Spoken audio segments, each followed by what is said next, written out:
Super hot pa rin ni Kim Chiu kahit pawisan matapos niyang ibida ang kanyang unang strength workout ngayong 2025.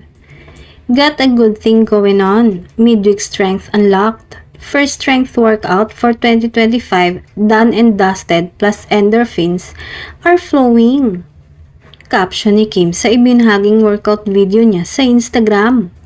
Super hot Kimi, keep safe, comment ng follower. Samantala, kabilang sa post ni Kim ay ang agaw pansin na suot nitong shirt na gamit sa taping ng pelikula na My Love Will Make You Disappear. Hindi kasi nakalampas sa mata ng netizens dahil suot-suot daw nito ay ang t-shirt ng rumored boyfriend na si Paolo Avellino.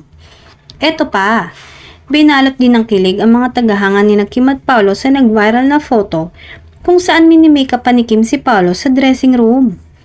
Ito ang ikalawang pagkakataon na nabalandra sa social media ang pagme-makeup ni Kim kay Paolo. Una ay sa Dubai at ngayon naman ay sa dressing room. Sabi nga sa comment, sunod-sunod na ang pa-soft launch ni Kim at Paolo sa kanilang romantic relationship.